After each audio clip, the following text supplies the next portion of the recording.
Programang ito ay rated SPG, striktong patnubay at gabay ng magulang ang kailangan. Mga kapamilya, buong akala ni David na tuluyan ng natuon kay Edwin ang pagkamatay ni Severino.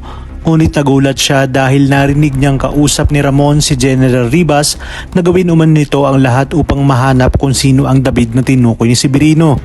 Sinabi ni David sa kanyang sarili na kinakailangan niyang gawa ng paraan upang maalis sa utak ni Ramon ang pangalan niya. Habang sina Supremo naman ay inutos na kay Ben na alamin kung sino ang napangasawa ni Mokang dahil gusto niyang tulungan si Tanggol. At isa ito sa paraan upang makabawi sa laki ng utang na loob niya kay Tanggol.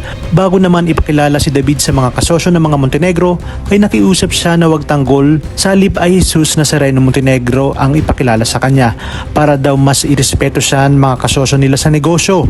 Nalingid sa alam ni Ramon na ayaw lang talagang mabuko ni David at nag-iingat siya sa kanyang katauhan. Tila nakahanap naman ng katapat si David matapos sila magkabangayan ni Pablo at nagkatutukan ng baril. Ngunit iginiit ni Ramon na ito'y mga away bata lang at di magtatagal ay magkakasundo rin ang dalawa. Sa koreksyonal naman ay tuloy na ang pagtakas ni Tanggol na kahit anong pigil ng kanyang mga kaibigan ay hindi na talaga paaawat ang ating bida. Kinausap na ni Olga si Congressman at humingi ng tulong upang mailabas ang kanyang anak na si Babol sa lalong madaling panahon kapalit nga ng malaking halaga ng pera. Habang tulog na ang lahat ay nagsimula na ngang gumalaw si Tanggol. Sinundan naman nito ni Marcelo dahil batid nitong tatakas nga ang ating bida at ang mga dapat nating abangan ngayong Huwebes. Nagsimula na ngang mag-imbestiga si Rigor at dala nito ang larawan ni Bubbles na ipinakita sa nanay ni Enteng. Matagumpay namang nakatakas si Tanggol kasama si Marcelo. Agad na tinanong ni Marcelo kung saan pupunta itong si Tanggol. Kaya naman sinabi ni Tanggol na hahanapin niya ang lalaking pumatay sa kanyang pinakamamahal upang makapaghiganti.